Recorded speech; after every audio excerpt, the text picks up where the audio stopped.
Hello and welcome to Ravlic at Large. My name's Tom Ravlic. Thank you for joining me for the second episode in season 2 of the program. Let me put a proposition to you, a hypothetical even. You get a bit excited because a politician says something on television. You write something particularly clever, in inverted commas, and you are pretty happy with yourself. Your friends online, your followers online start to circulate this piece of material around the place. And they're equally amused by what you have said. But what is it that happens when somebody affected by those words looks at that material that you've been so entertained by and has gradually become viral over 1 day, 2 days, 3 days, and 4? And what are the risks to you in relation to legal action, particularly defamation, when you engage online and somebody takes exception to what you've said about them? The managing partner of Mark Lawyers, Michael Bradley, joins me today to talk about the kinds of risks that you might face if you get particularly robust in your language and somebody feels that you have defamed them. So Michael will take us through some aspects of defamation law and provide some guidance as to what you need to think about before you hit the post button. Michael, thanks for joining me for this particular episode. My pleasure. Now, it's always useful to get a foundational question out of the way. When we talk about defamation, a term that some people might only encounter when they read the press themselves, what are we talking about here?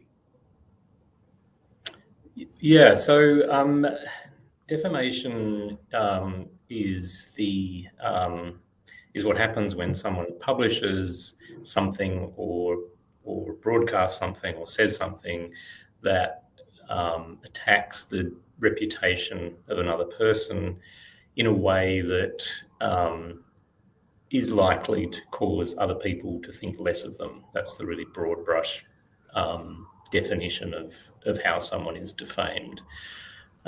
So it is broad, but yeah, if you sort of think about it in terms of slurs and not so much insults, but bad things that people say or write about each other, then that's the field of defamation.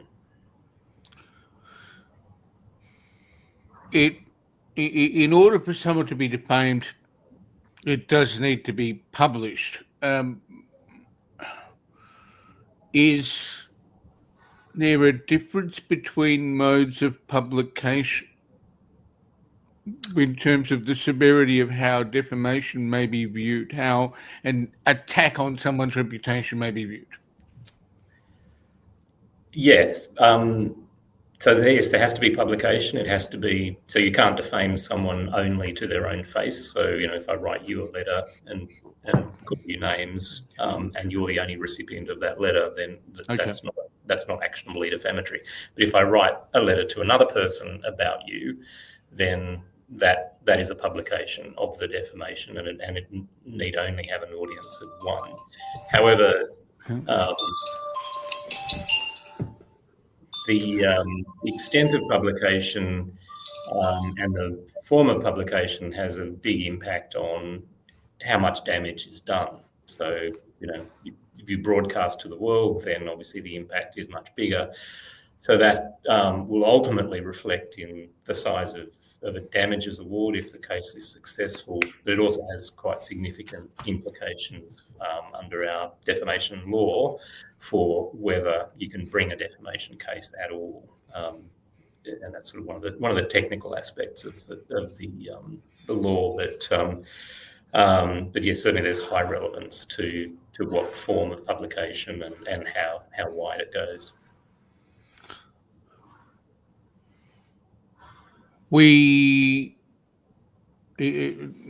you mentioned the notion of a letter, which is a very basic form of communication, typically only to a particular audience. If we say person A and B are writing to each other, and it's a direct communication. If you write, the person A writes to person C about person B in negative terms, that's a defamation. Yeah. If somebody scans that letter and then puts it up on the internet, by Rex, for example, what person A writing to person C and defaming somebody is a limited audience. Mm-hmm. Some person C potentially scanning a document and putting it up online. What happens? Are we talking the concept of aggravation, or are we just talking the concept of a broader audience to which the defamation goes? Well, it might have a number of implications. In that hypothetical, that may be a problem for person C, not person A, because if I wrote a letter to your employer about you and said, Anthony is a thief, and that's so that's my publication to your employer, and that's defamatory of you, then yes, that's actionable against me at your hands. But if your employer then chose to publish that letter on the internet or that email on the internet and give it to the world at large, then that's not my problem. That's his problem at that point, because he's the one publishing in that medium. So publication can happen in serial form. It can happen in lots of different ways. Each publication is independent, and the people who are liable for the publication are the people who do the publication or are involved in the publication. So if in that hypothetical, if your employer published my letter on the internet without my consent, then I couldn't be liable for that and the consequences of that broader publication. But if I had given him permission to do it or encouraged him to do it, then yes, I may be seen by the courts as being involved in that publication and therefore liable. So, you can see, like, it can get very technical very quickly in terms of liability and what the consequences are of different forms of publication.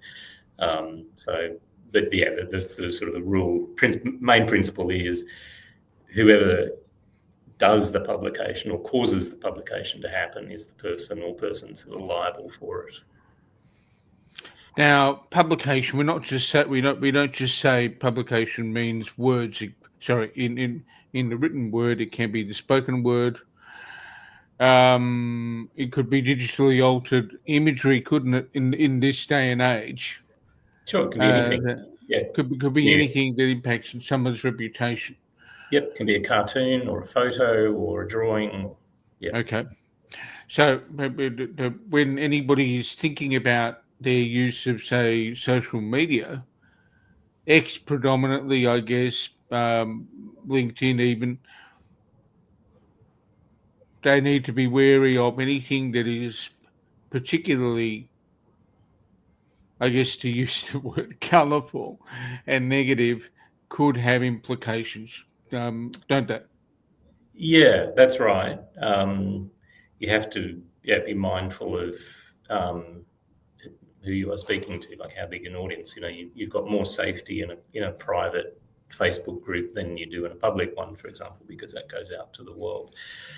The rule of thumb in terms of what is defamatory is to think about it, is to understand that defamation is judged not according to the words that are published or the image that is published or the words that are spoken, the literal form, but the meanings that those words or images convey. So defamation is assessed on meaning, not on the literal definition, which means that you can defame someone between the lines. You can defame them by implying through how you express yourself or what you publish, implying something negative about that person without necessarily saying those explicit words. And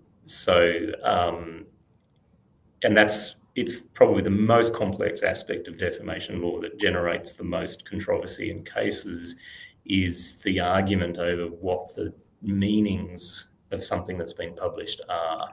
We describe in defamation law, they're described as imputations.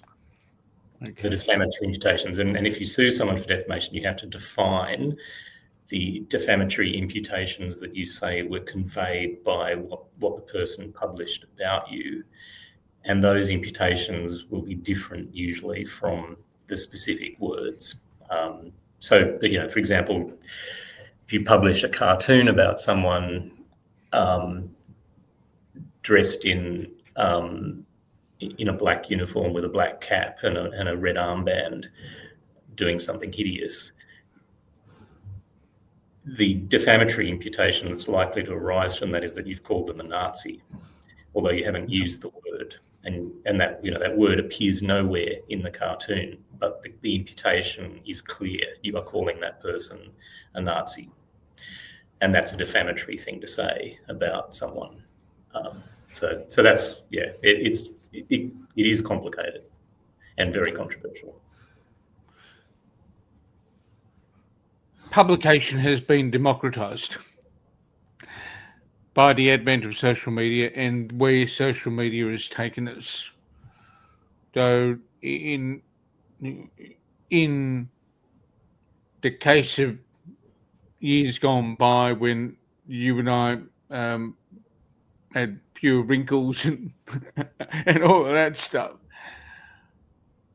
the mainstream media publications, so the television network publishers, television networks, newspapers, and radio stations would have had lawyers attached to them or working for them to keep track of what it is that is being said and assessing the risk of defamation action. Mm-hmm. What has happened, in your view, with the advent of social media and the opening up of the opportunity to publish to people who may not have legal training, but they have the same power of publication now as, for example, a journalist working for The Australian or The Age? Yeah, it's had dramatic impact because, everyone is a publisher now. Anyone can go online and broadcast their opinions or whatever to a very wide audience, to the world. And I think for a long time, most people have operated under an implicit assumption that the internet is not the real world, and the law that applies in the real world doesn't apply on the internet, which is true to some extent. But it's kind of a free space, like it's a sort of an unregulated world where you can do things you can't do in your normal life. You can say things about people or to people that you would never say about them or to their face offline, and there are no legal consequences to it. And that sort of bred this idea of anonymous impunity from consequences, which is why social media is such a sewer. The legal fact is that the law applies on the internet just as much as it does anywhere else. So defamation law applies, and you can be sued for defamation for things you do online. And that led to an explosion of defamation litigation in relation to social media. So people suing each other for things they'd said on Facebook, etc. If you go back a few years, in Australia, the courts were becoming rapidly clogged with online defamation cases, so-called Facebook disputes. some of the most recent law reforms in that area have been designed specifically to reduce that deluge of litigation. And so a new threshold test was introduced, which is called the serious harm test, which says you can't sue for defamation at all unless you have suffered or are likely to suffer serious harm to your reputation because of the defamatory publication. And that cuts out the vast bulk of these sort of petty Facebook disputes, and has made it harder to get to bring a case forward. So that has reinstated some of that impunity, and it means that people actually do have more liberty to say or write defamatory things about each other online. It doesn't manage the risk in the sense that when you go online and publish something defamatory about someone, you don't actually have any control over how much damage that's going to do. So you're taking a punt on it, and a big part of that punt is how viral is it going to go?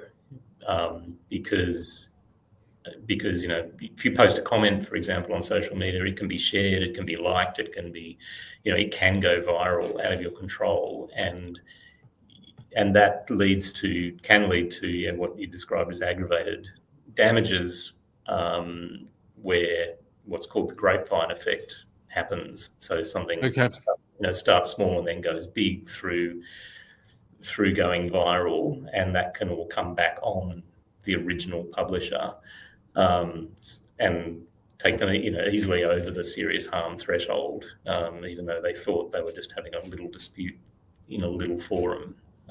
So it's still dangerous, and like I say, it's an unmanageable risk. It's still a better idea to not defame people.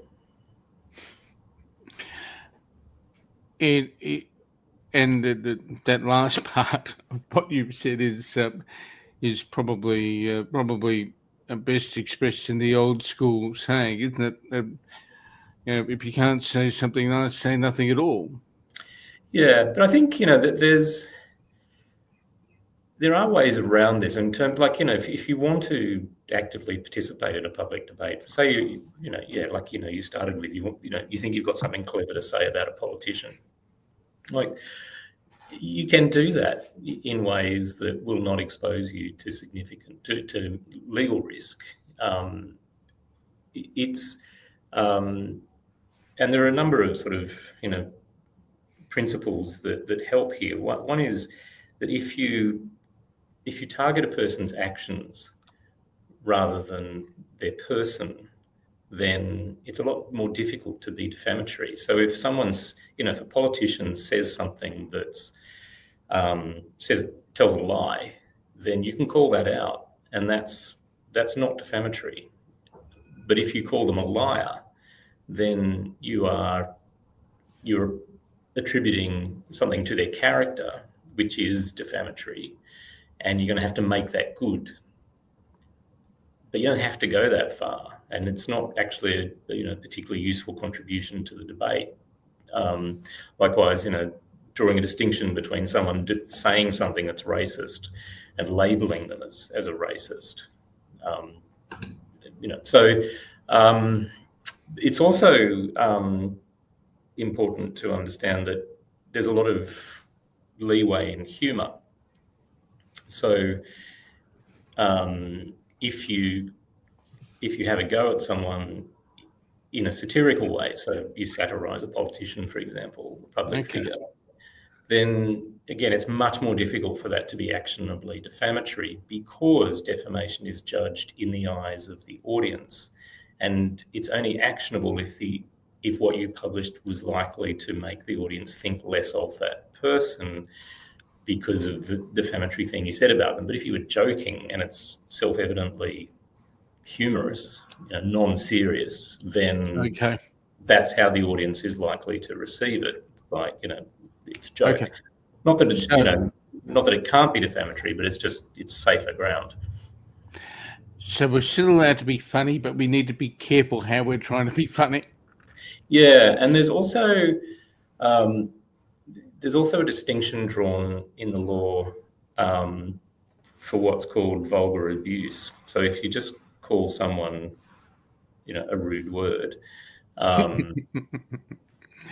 that's not, again, because nobody's going to receive that as a statement, as an assertion of fact. You call Right. someone, you say, "Oh, that person's the C word." Nobody actually, from that is going to take that, you are calling that person that anatomical, body part. It's just abuse, and that's not actionably defamatory. Well, there are a couple of C words that come to mind. One is stat, and then if you were talking about another C word being corrupt, you're talking about a characteristic and a manner of character, right? Yeah, and then there are things where they're just inherently defamatory. If you call someone corrupt, yeah, it's defamatory. If you call them a rapist, that's defamatory. If you say they're an arsonist or a criminal, those are they're inherently defamatory things to say about a person. So if you accuse someone of committing a crime, that is going to defame them, and the only possible defence for that is truth. So you're going to have to be able to back that up as an assertion of fact. Otherwise, it's indefensible. It may be useful to touch on just briefly, because the literature in the area of defences against, or possible defences in the case of defamation, is deep and wide, etc. What are the kinds of things that people need to understand about how to defend a claim? Yeah, because the defence is usually the biggest piece of the case. Like, it's not actually that difficult to defame someone, and so the plaintiff's job is relatively easy. They just have to identify something that you said about them that was defamatory, and then their part of the case is over.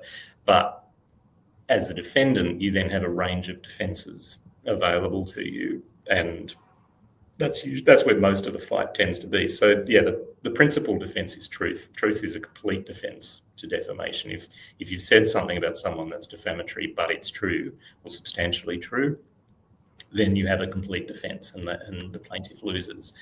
Okay. So you're always on safe ground if you can prove the truth of what you're asserting. There's a defence of honest opinion, which gives you the freedom to express opinions about things.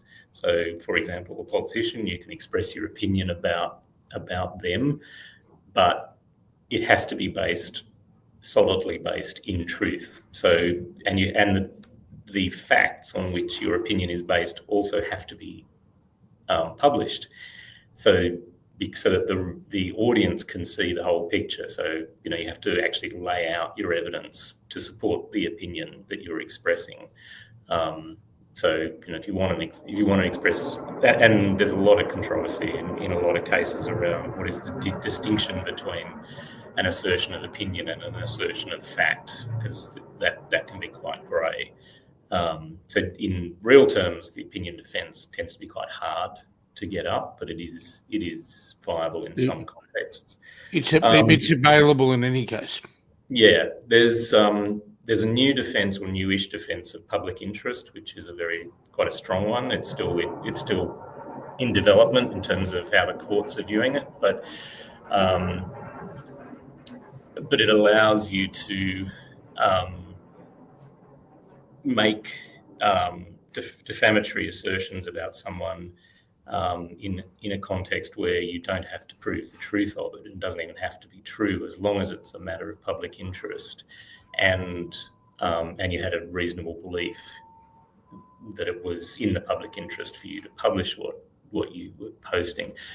That's a far more viable defence for the media, like mainstream media, than it is for punters on social media. But in theory, at least, it's available.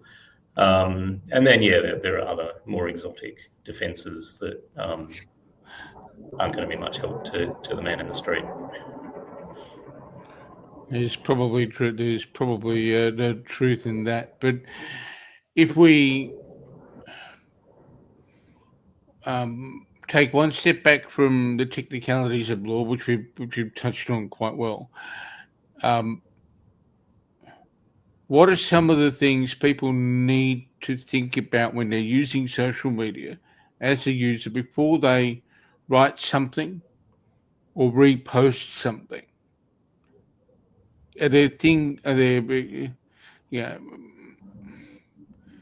What's the most fundamental question they need to ask themselves? I think, as soon as you're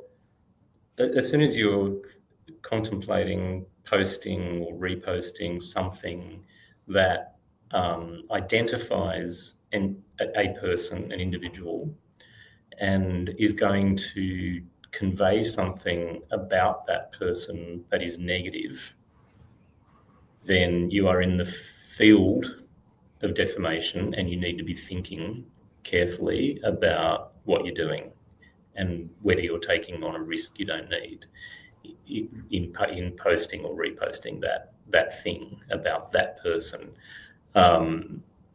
because it's not a free swing, and they may not take it kindly. Bearing in mind, as I said, you have very little control over the spread of what you're posting. The only thing you do control is what you choose to post, and so kind of think about it from the perspective of the person you are talking about, and how are they likely to react to what you're saying about them. The other thing that's interesting, and just what you said in terms of reposting, and we mentioned this earlier, phenomenon of virality. There is a practice, and it's important we touch on this. There is a practice of people screenshotting posts so that an individual doesn't get the analytics boost from something going on. That doesn't change anything in defamation, does it? If it's particularly nasty, it's been screenshotted and it's being kicked around, it could land a lot of people in some serious trouble. Yeah, and the point there is that when you publish something, you're putting it out there. Like I say, if I sent a private email to one other person, then I have a reasonable expectation it's not going to go any further than that. And if that person chooses then to send it out to the world, that's not on me, that's on them.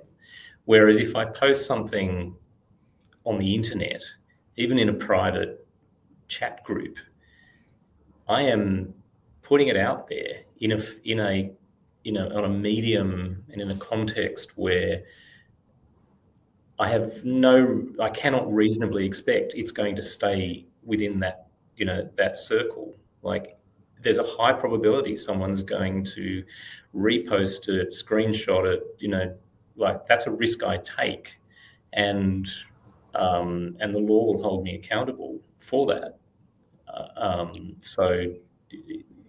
It's a really important thing for people to understand that it's dangerous. So, in brief, if I could sort of summarise what we've said, in an environment where communication happens at hyperspeed, it's probably best to put the brakes down. Well, yes. I mean, I think there's a lot of merit to the practice that I implemented many years ago in the early days of email, after sending a few intemperate emails myself, of just anytime I type an email in high dudgeon or in an emotional state, I type it and then I park it for at least 10 minutes and then I go back to it when I've calmed down and then I delete it. Because the immediacy of social media, the speed of of transaction and of conversation, and that sense it Yep. generates that it's all in a bubble and you're safe is very dangerous, and it encourages all of us to park our rationality and circumspection and do things we would never do if we were standing in a circle of people physically talking. It's good to take a breath. Michael, you've been very generous with your time, and we've covered a lot of ground in about 30 minutes. Where do people go if they want to know more about you and the firm? They can come onto our website, marklawyers.com.au. We do a lot of work in this area. Always happy to hear from people. And you've also written some stuff from time to time people will see online about defamation, haven't you? Yep. I have a lot of stuff published, particularly on Crikey, about various high-profile defamation cases and trends in that area of law. Yep. It's always topical. Michael, thank you so much for your time, and I appreciate the insights. And I know people who view this are going to probably be a little bit more circumspect about, to use the vernacular, slagging someone off online. So thank you. Yeah, it's my pleasure. Good to talk to you. And that brings this particular episode to a close. As Michael said, please be careful when you engage online. If you're not a part of a major media organisation, you don't have access to lawyers who will look at everything you write.